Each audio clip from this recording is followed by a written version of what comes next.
Oh, I can't hear you. Can you hear me? Yeah. Yes, there we go. Now we can hear you. Great. So hi everyone, thanks for coming to listen to my talk.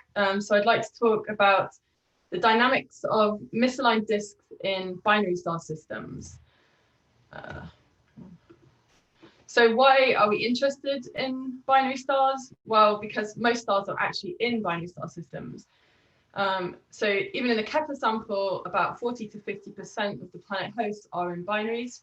And so if we want to understand the distribution of exoplanet properties, then we need to understand how the torque from a binary star affects the planet formation process, both in the disk phase and also the dynamics of the planetary systems that form.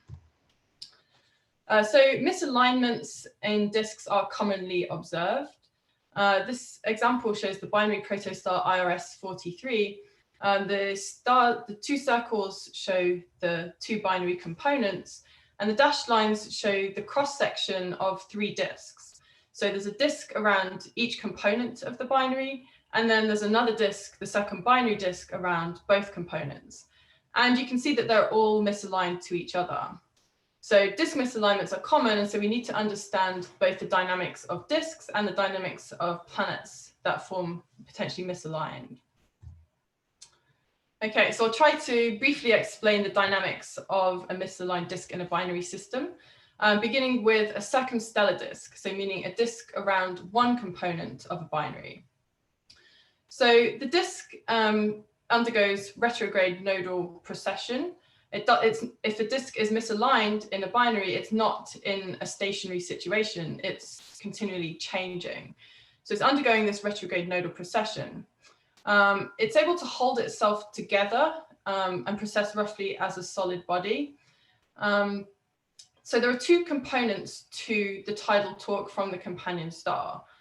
First, the m=0 component is what causes this precession, and the m=2 component causes a wobble on this precession. But this wobble doesn't change the timescale for the precession. Now, in the presence of dissipation, we get evolution of the tilt of the disk. If the m=0 term is the dominant part of the torque, meaning this is the nodal precession term, then in the presence of dissipation, this leads to coplanar alignment. So the disk gradually moves towards alignment with the binary orbital plane. But if the m=2 term, so this wobble term, is the dominant effect, then this actually leads to tilting. So the inclination of the disk actually can increase over time. So it depends on which term is dominant as to which is the eventual alignment. So for circumstellar disks, meaning disks around one component of a binary, generally the outcome is coplanar alignment. But circumplanetary disks, meaning a disk around a forming giant planet, these actually are unstable to tilting. And so the outcome typically is tilting. This is because the circumplanetary disk is very small and it has a large disk aspect ratio, meaning it's a thick disk. This is so a couple of examples of a circumplanetary disk model. So on the left, I'm just showing the evolution of the circumplanetary disk itself. The upper panel shows the tilt, the inclination. So you can see the inclination of the disk is gradually increasing in time, whilst the disk is undergoing this retrograde nodal precession.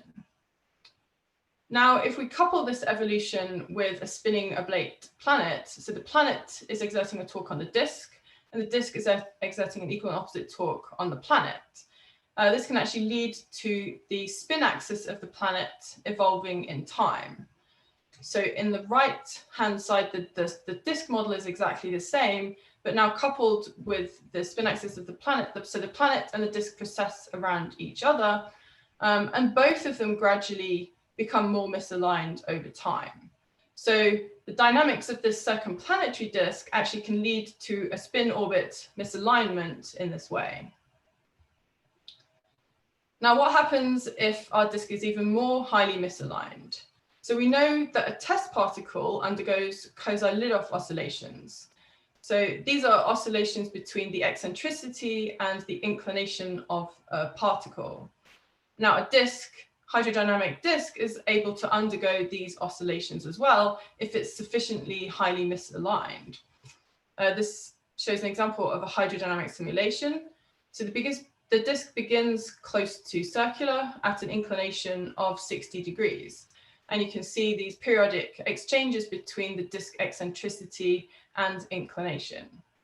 The oscillations aren't exactly periodic because of dissipation within the disk, but the disk undergoes these oscillations on a global scale, meaning each radius of the disk is undergoing the oscillations on a similar time scale.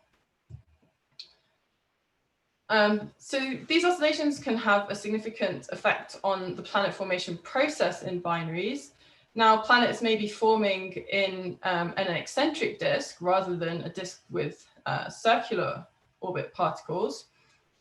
And a disk that would be stable against gravitational instability in isolation actually can become unstable in the presence of these oscillations.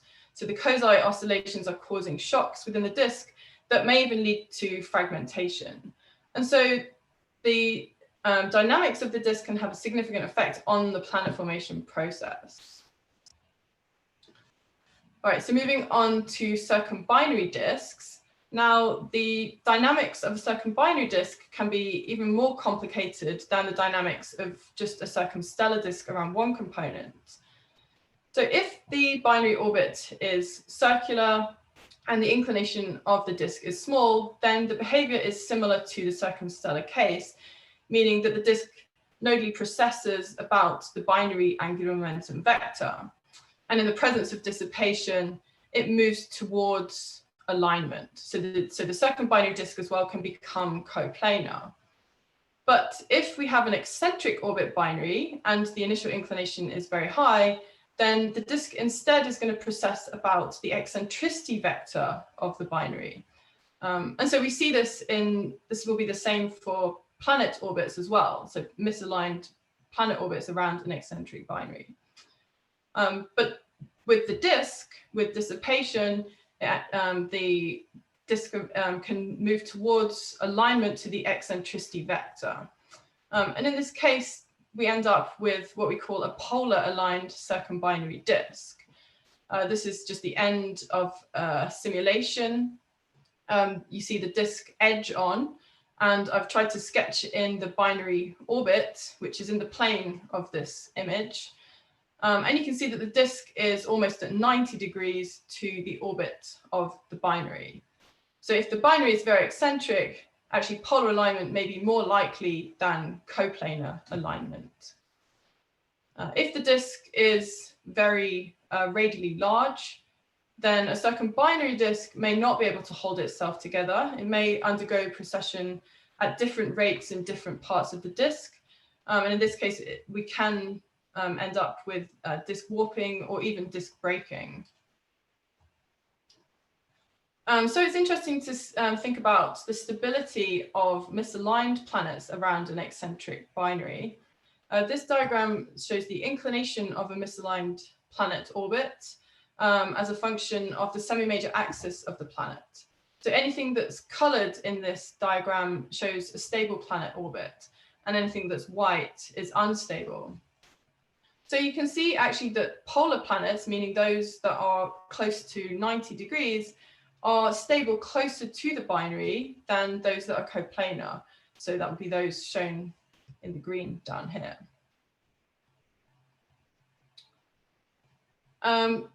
If planets form within a misaligned disk, then if the planet mass is relatively small, then the planet and the disk can remain coplanar to each other, so the planet can follow the evolution of the disk.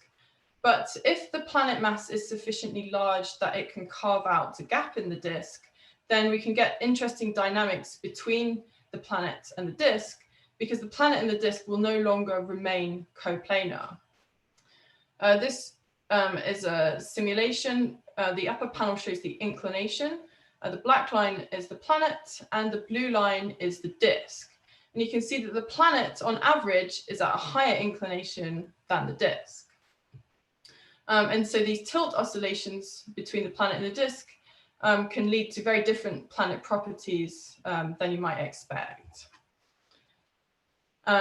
In a multiple planet system, you can have several planets carving out gaps within the disk. So now you've got different parts of the disk, which may act independently with some interaction between all the components.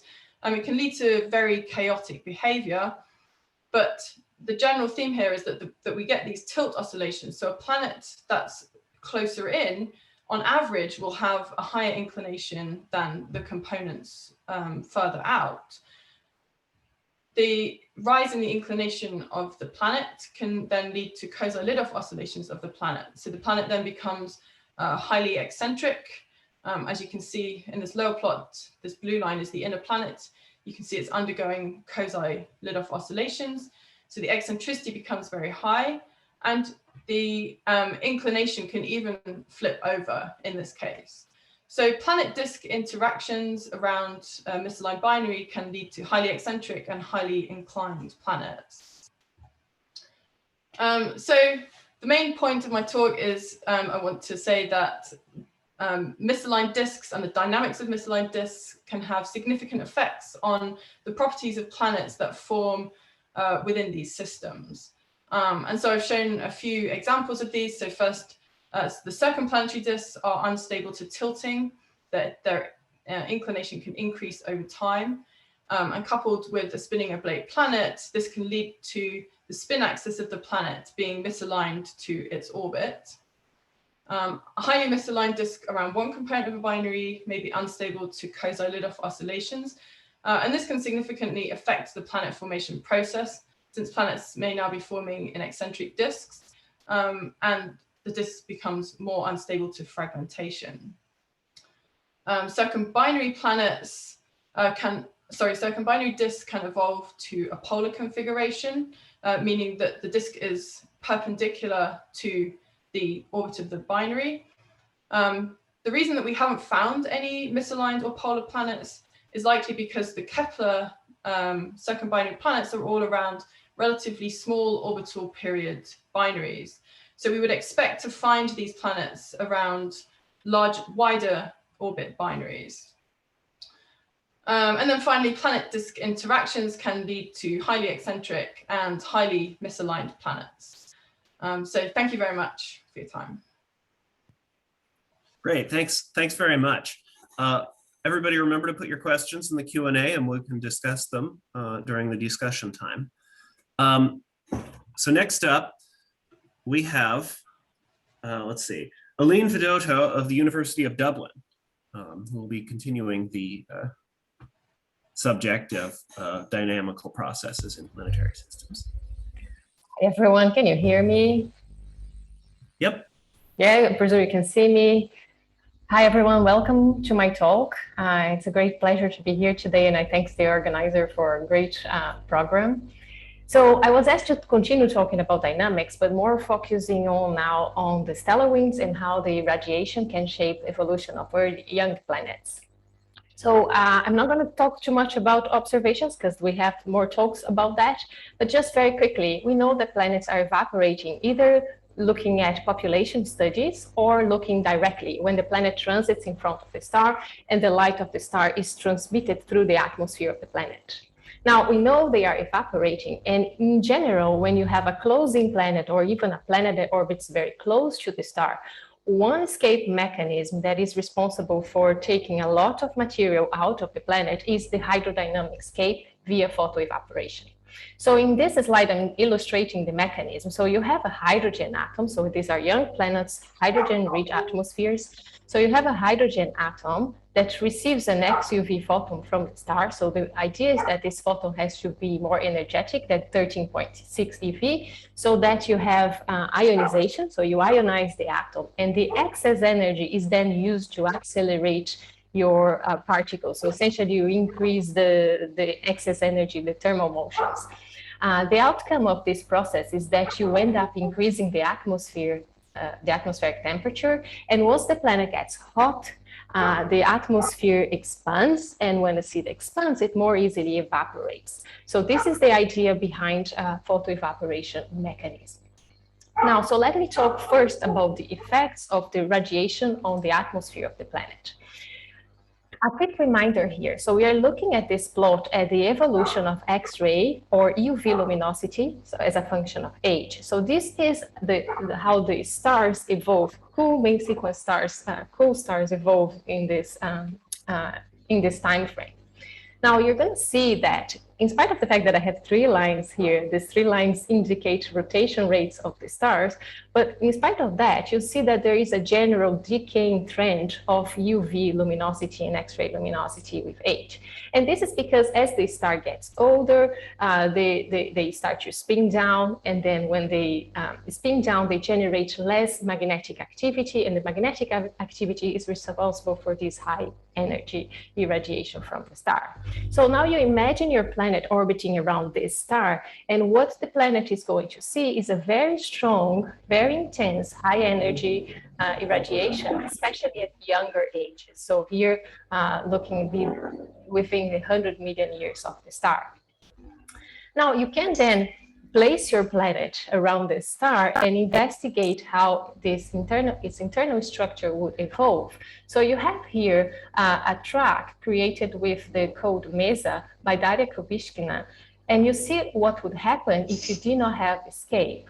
You see essentially that the planet contracts with age. But as soon as you start to add evaporation, so here we are using photo-evaporation, you see that the internal structure responds in a very different way. And it's particular in the young ages, you see a lot more of evaporation, or a lot more of effects of the evaporation on the evolution. The other thing is that you can also compute what would happen and how much atmosphere will be lost through the evolution of the planet. Now, while here we were looking at a small planet, here we are looking at a gas giant. So you have here evaporation rates as a function of age, and the 3 colors, they indicate the different 3 colors that I have in the plot above. But without paying much attention to this difference, let's just focus on the blue color. So we are looking here at a planet that has a very strong evaporation of nearly 10 to 13, or even above 10 to 13 grams per second during the first 400 million years. So if you integrate this blue curve with age, you can then estimate the total amount of mass that is going to be lost through evaporation. And in this particular scenario, we have 20% of mass lost in this evolution. Now, you could imagine a planet that can actually lose all its atmosphere because of this process. And the cool thing is that once you studied hydrodynamic scape, you can derive the velocity, the temperature, and the density of the atmosphere of the planet. And you can then use this to do a quick radiative transfer to see what you would observe if the planet were to transit in front of the star. And I have here 2 predicted signatures for Lyman alpha and H alpha. And the color here indicates age, where blue is young and the older ones are light colors. Blue and black, sorry. So you see here, usually at younger ages, you have broader Lyman alpha lines saturated at the center, and also you have H alpha transits that could have an excess of 3–4% than the geometric transit of the planet. But what is very important that I want to highlight in this slide is that these line profiles, they are symmetric. This is because when we were only considering radiation, we were doing this in a 1D model. So there is no interaction with the stellar wind, and a symmetric distribution of material around the planet leads to a symmetric line profile. So if you have the stellar wind, in addition to the evaporation caused by the UV radiation, you can actually shape the escape of the planet in a different geometry. So let me show you the quick movie to illustrate that. So you have your planet, the orbital motion here is up. At this moment in my simulation, you have the planet in only taking into account photo-evaporation, so no stellar wind. As soon as I play the movie, you're gonna see the stellar wind being injected in the simulation, and you're gonna see what happens to the evaporation. This is the night shot, the night side of the planet, so you see a shadow of the planet.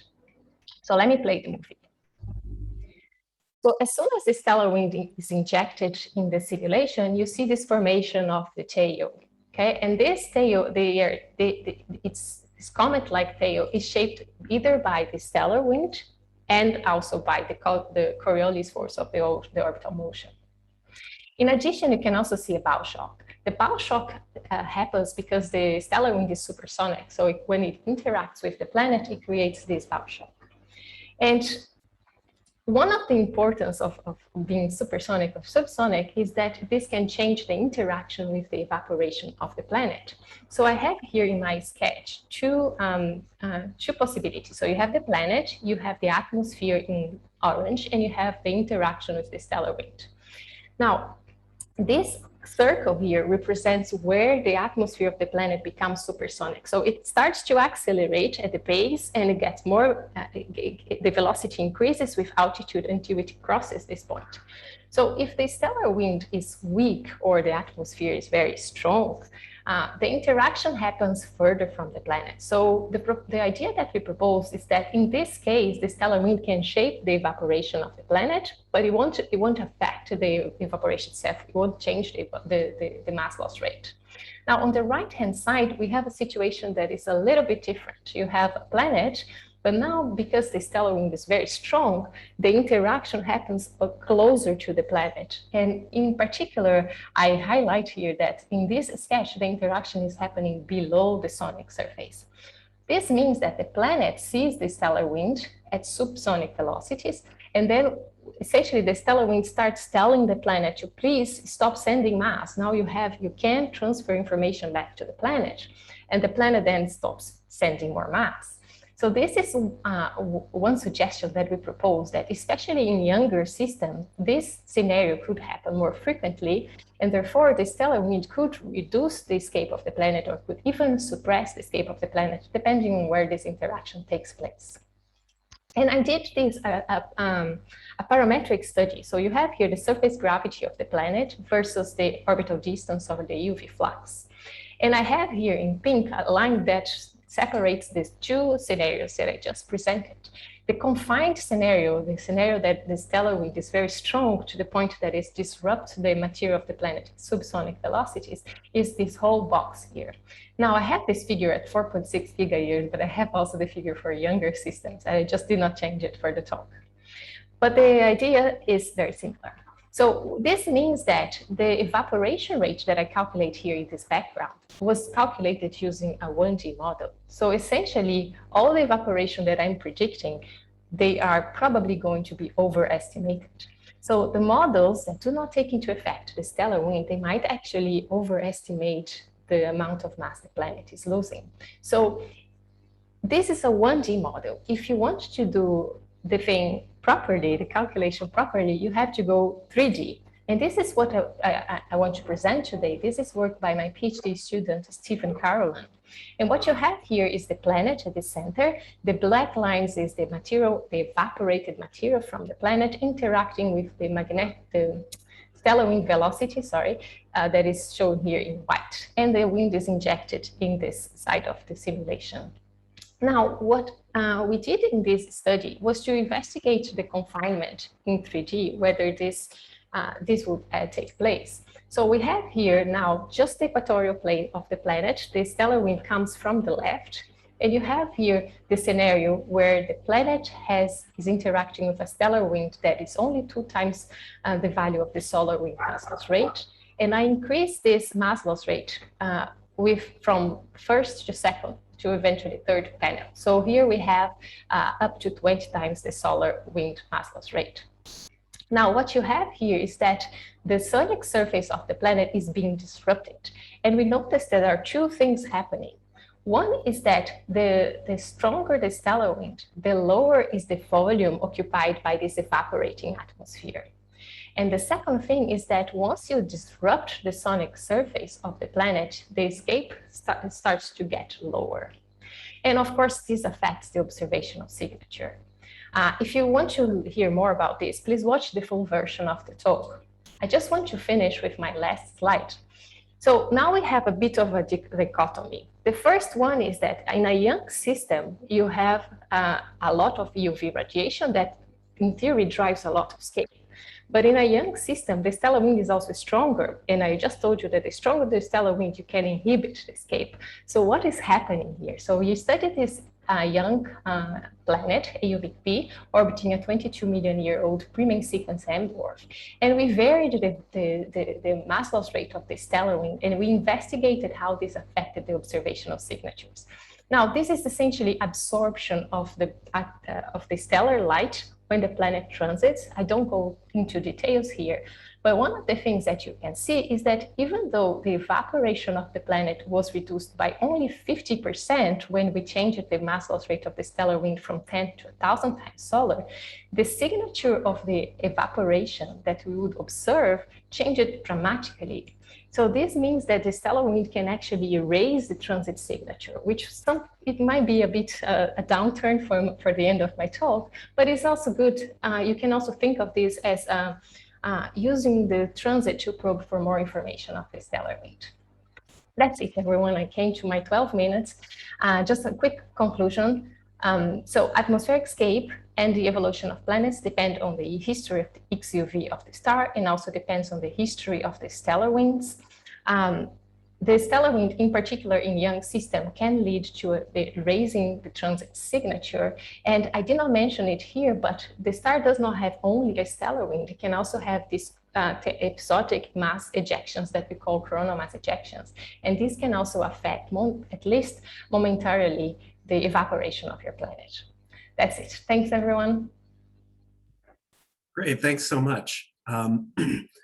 We're just going to move straight along here to BJ Fulton's talk.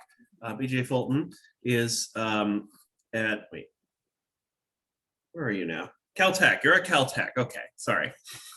Yes, that's right. Okay. I lose track of where people are. All right, take it away. Okay, let me just share. Note, and so we can get this. All right, so we're going to go through parts of the talk rapid fire. Hopefully some of you have watched this online, but I'm just going to skip through and cover the primary details here. So conveniently, I always start out with the key takeaways. So I think these are the primary points that I wanted you to take away from the take it home talk. Let me also turn my video on here too. There we go.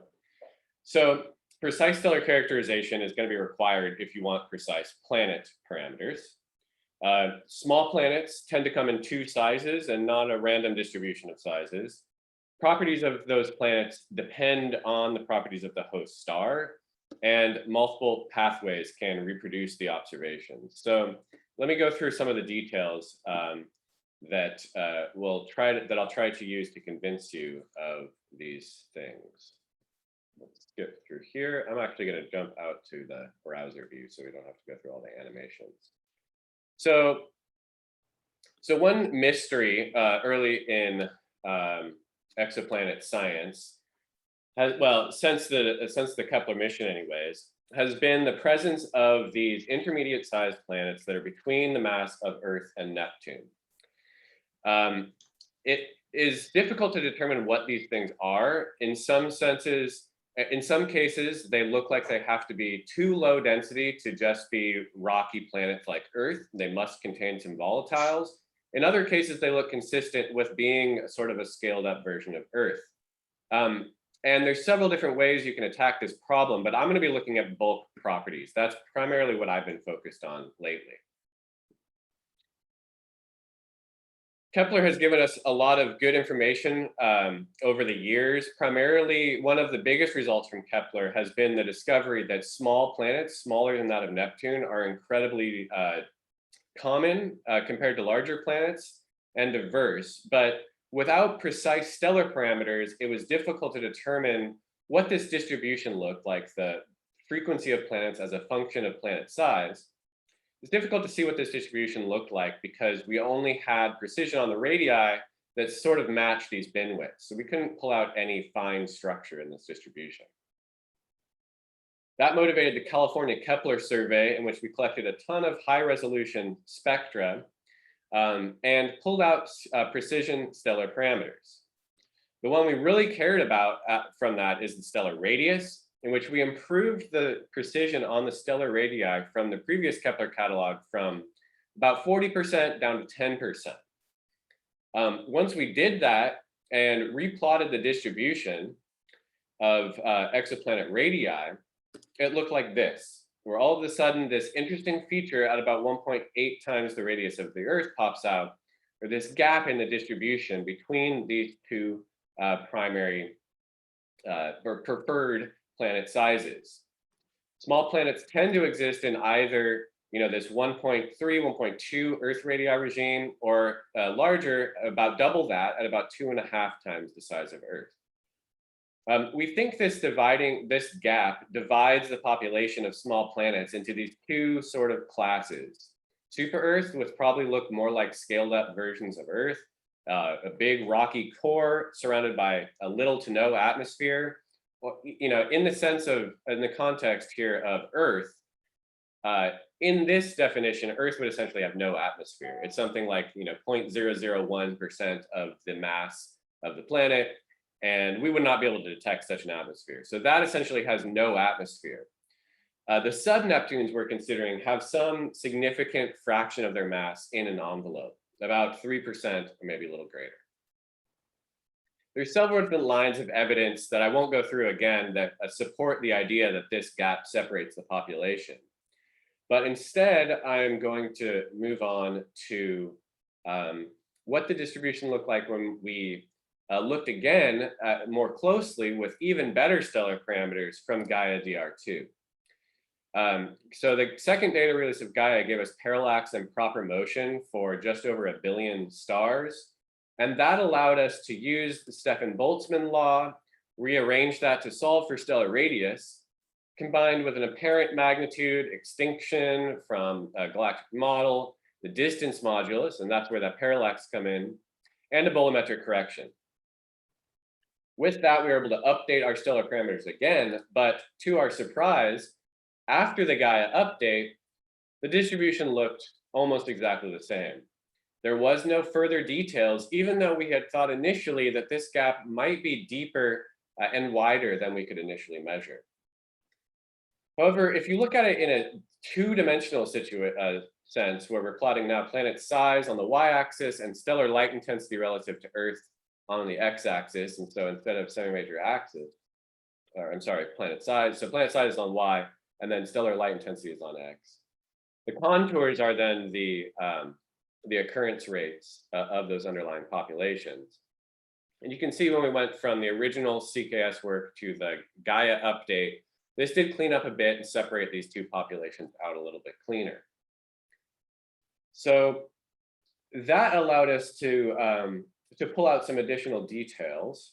So let's go to this plot, I guess, where we plot the planet size as a function of stellar mass.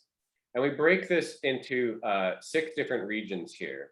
And we look at the average planet size in those regimes. And when you plot that, you can see something like this in insolation flux and planet size. So if you plot planet size as a function of average stellar mass, you see that the average size of planets increases as you go to more massive stars. And that holds for both the planets orbiting inside 30 days and those that, if you consider all the way out to 100 days. The same thing is seen if you look at the average insolation flux for both the hotter and the colder planets. So what this is telling us is that it looks like planets orbiting more massive stars are on average larger and hotter. However, this stellar mass, this axis here, is actually correlated with both stellar metallicity and stellar age due to galactic evolution. So at this time, we couldn't really pull out which dependency was dominant here. There were several other papers that came out pretty soon after, or actually just before our paper, the Gaia update, that conjectured, well, this is maybe an effect with stellar mass. Another one said it's an effect with stellar metallicity and probably not mass. We said it was mass, but admitted it could be metallicity or age. And so I think the takeaway here is that there is some dependence with stellar parameters to the distribution that we observe, but it's unclear what parameter is the dominant one there. So let's quickly go through some plausible explanations for this gap. I think the primary one is photo-evaporation. And so that happens based on a timescale argument. So if you look at the, if you make a plot of the mass loss timescale expected from photo-evaporation as a function of envelope mass fraction, you see that the longest mass loss timescales happen to be at envelope mass fractions of a few percent by mass. If you have a larger envelope fraction, that mass loss timescale goes down, so it loses that atmosphere quickly. And if you have a small envelope mass fraction initially, that also, the timescale also goes down and you lose it quickly. So a planet that starts out large with a large puffy atmosphere, it will quickly lose that and get evolved down into the peak of sub-Neptunes. And then if you start with a planet with a small atmosphere initially, that's going to get evaporated away completely and end up here. So you reach this equilibrium here at a few percent by mass atmospheres. That's what creates this peak. And anything that started with slightly less than that quickly gets evaporated away into this distribution of small rocky planets. Photo-evaporation model works really well if you compare that to the observations. Here's our observations again, the plot that I showed, and this is what the model would expect for that same regime. And the agreement is quite striking. Now there's several other explanations for the gap, and probably the main one is the core heating model. Real quickly, there's other ones that are, let's see, pebble accretion, giant impacts, outgassing. There's a common theme that I'll mention in a second, but I wanted to cover a little bit of the details of this core heating model. The idea is that these planets formed from, hot, and their cores are still hot from their formation and the accretion. So that heat has to go somewhere, and the idea is it goes into the atmosphere. So if you make a similar plot here, so again, this dashed line is the mass loss timescale as a function of mass for the photo-evaporation case in red and the core powered mass loss in the dashed line. And so you see that since those plots look fairly similar, in fact, you will get fairly similar predicted distributions. You do still get this gap in a simulated model distribution from either the photo-evaporation case or the core powered mass loss case. That makes it somewhat difficult to distinguish between these two models, but one thing you might be able to see is that if you look at the average planet size as a function of stellar mass for the smaller planet population, you would expect there to be a trend if photo-evaporation is at work for a fixed incident flux. So you would take a slice in incident flux, a narrow slice. You would have a range of stellar masses covered there, and you would plot the small planets in that. And if you see a trend, that might suggest photo-evaporation. If you see a flat line, that suggests that the core powered mass loss is at work. Now that's because for lower mass stars, the photo-evaporation is actually more efficient than for higher mass stars. This is because the ratio of the extreme ultraviolet flux in the low mass stars to the bolometric flux is higher. So I encourage you to go look at this Rogers et al. Paper to see further details about how we might distinguish the differences here, but it's pretty hard. However, one theme that all of these mechanisms have in common that might create this gap in the distribution is that you have to assemble small planets from rocky building blocks. Okay, this has to be some mix of silicates and iron. You have to form those rocky cores relatively quickly enough that there's still gas around in the disk to then add that gas on top of that. If you start with an initial, if you just put a random distribution of envelopes on top of these rocky cores, and then you add some source of heat, whether that be from external photo-evaporation, accretion, core heating the atmosphere, or whatever, that will tend to herd the populations into these two groups. You have those that retain a few percent by mass atmospheres and those that don't. So let's go over those key takeaways again one more time. So the precise stellar characterization, of course, is required. That was what caused us to be able to see this gap in the distribution in the first place. So spectroscopy or astroseismology is required on the stars in order to get precise planetary parameters. Small planets come in two sizes, as I showed. They're either about 1.2 or 2.4 Earth radii, and these denote the populations that essentially lost all of their atmosphere or retain a few percent by mass. Those properties of the planet depend on the properties of the host star, but we don't really know if it's mass, metallicity, or age, or some combination of the three that's causing that. And multiple pathways can reproduce the observations and that gap in the radius distribution. All we need is a rocky planet plus a volatile atmosphere plus heat, and that will create a dichotomy in the population. So with that, I think I'll just leave up my summary slides and take any questions now. Great, thanks, BJ. So we have a few minutes left for discussion. Sorry, I didn't manage everybody's time very well, so we don't have a whole lot of time. Let's see, so many of which have already been answered. So I have a question that is perhaps not, well, it's more directed toward Allan, which is that I was surprised that the stellar wind was so effective at suppressing mass loss, given that I would imagine that you could still lose mass in the direction away from the star, like just sort of drag the mass away with the stellar wind. Is that where most of the remaining mass is being lost from? Yeah, so I didn't have time to go into much details on the evaporation rates itself. So the idea of this confinement is that initially I thought you would be like the end of the evaporation. But when we did the simulations in 3D, we noticed that the change in evaporation rate is not as significant. Like for the case of AU-MIC-B, I only showed a change of 50%. So 50% is not much. But what was more striking was the signature was changing completely, the observational transits, the transmission spectroscopy signature.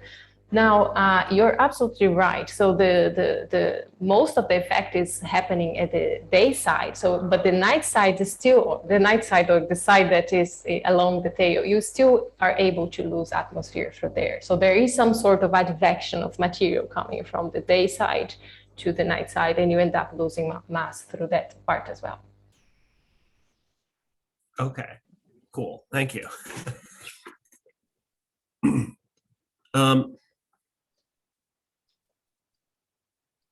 We have another question, which was actually from the previous section, but it makes way more sense in this section, so I'm just bumping it up. How do we know that the gap between super-Earths and sub-Neptunes isn't because of observational bias? Is that a significant concern, or are we confident that's not what the cause is? Yeah, we're pretty confident that's not what the cause. Let me see. Yeah, I don't have any good backup slides for that. But if you look at, so one thing, well, first of all, the completeness, so that's sort of one source of observational bias, is how good our pipeline can detect these planets. And so we have to correct for that. And the completeness drops off sort of linearly as you go to smaller planets. So the group of smallest planets would be the most difficult to detect. And the region where we actually observe the gap and the sub-Neptunes were quite complete, and that correction is very small. So we're pretty confident that there's a fall off in occurrence, that creates the gap, and then a rise in occurrence again to smaller planets. What we can't say yet is whether or not those small planets become more rare as you go to really small planets, or they continue to become more common. Another way we could maybe create such a bias, actually I do have that slide, is if you look at the distribution of stellar radii in our sample, if the distribution of stellar radii was bimodal somehow, that could create some sort of bias for a bimodal planet-sized population, but we don't see that. We have a nice, Gaussian-ish distribution of stellar radii in our sample, centered around, slightly more massive than the sun. Okay, great. Thank you.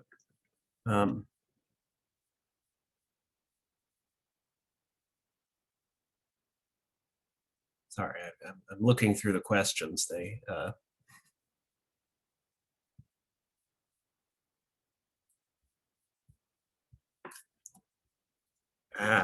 I'm losing track of me.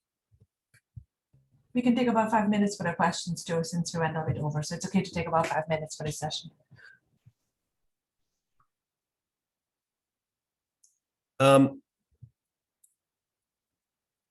Well, you've sort of answered this one in the text, but I'd actually, I'm curious about it as well, see it get explained more. Magnetic fields, Allan, sorry. with respect to what about the planet's magnetic fields? This is dear to my heart because I was on a paper that was suggesting that like hot Jupiters, for example, have really strong magnetic fields. So maybe some of the, that's not relevant for mass loss, but many of the lower mass planets might too. No, I think it is actually very relevant for mass loss. So it's also a topic that is dear to my heart. So I purposely did not talk much in my talk because we open a new Pandora box. But the idea is that there are two ways that I see the magnetic field could affect evaporation. So when you have, especially if you have ionized material that couples well with the magnetic field, if you have, for example, a dipolar field, you expect that the material will remain trapped in these dipolar lobes around the planet and will only evaporate through the poles. This is what we see, for example, when we look at stellar winds that are fully ionized. Now, the difficulty when you're talking about the magnetic fields is that you don't, in a stellar wind scenario, you only care about, when you're doing the simulation, you only care about the magnetic field of the star. But now in this case, you have to know the magnetic field of the planet and of the star. And the interaction becomes really cool because you can have reconnection, you can open up lines that were supposed to be closed, and then you end up having new channels for evaporation. So I think magnetic fields are very, very important for evaporation. It's just that I purposely did not show in my talk. Like that, a classic question with a classic answer of, well, it's important, but we don't know exactly. Well, we actually no, I just don't want to talk much into other people's questions, but we actually know that there is actually at the moment a discussion in the literature whether the magnetic field is able to increase evaporation or to reduce evaporation. And I see pros and cons for the two suggestions. So I think at the end of the day, it depends on the parameter space you are, the type of planet you have, and of course the type of stellar wind you have. Okay, thank you.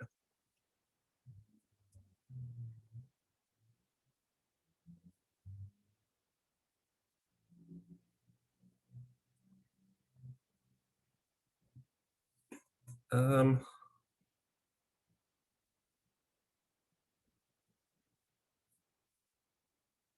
trying to sort through which questions we have and what hasn't been answered. It's gotten a little bit messy. I apologize.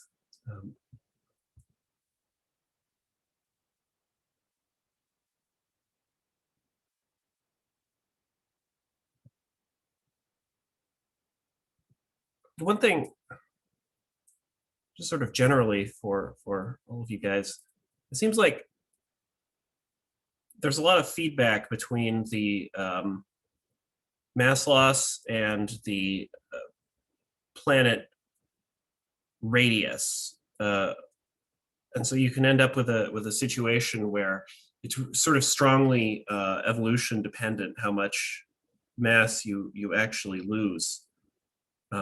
Just because you could end up with a planet, if it's low enough mass, cooling more rapidly and ending up being smaller and losing less mass than a more massive planet, which would cool slower, but has more gravity to hold on to its mass. Is that a real issue, or is it just or is it fairly reliable to say that lower mass planets lose mass more readily?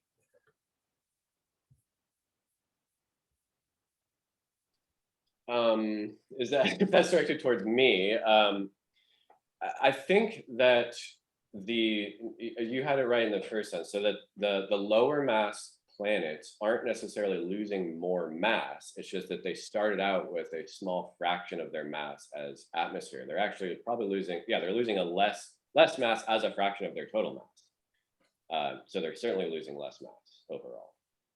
And the larger ones, yeah, the surface gravity helps to hang on to that few percent by mass atmosphere. That sort of dictates that equilibrium point. If they had a higher surface gravity, for example, if they were solid iron cores, then they would be able to hang on to a few percent more atmosphere, and the peak of larger planets would be larger. Actually, both peaks would be moved, assuming they all have the same composition, of course. Okay, thanks. Sorry. So one more question for Rebecca. Are misaligned disks, magnetospheric interactions, different from regular disks? And do you think misaligned disks are conducive for dust growth and planetesimal formation still? So there will be some difference, because if the disk is precessing, then it depends on the size of the dust as to whether it can actually process with the disk or not. So small mass dust will be coupled and, you know, maybe can proceed as you would expect, but larger particles may not be so well coupled to the disk, and so they could sort of leave the plane of the disk. So yes, I think there will be a big difference, but this is something that needs to be looked at. Yeah. As for the magnetospheric effects, I'm not sure how different that would be. Can't think of an obvious difference.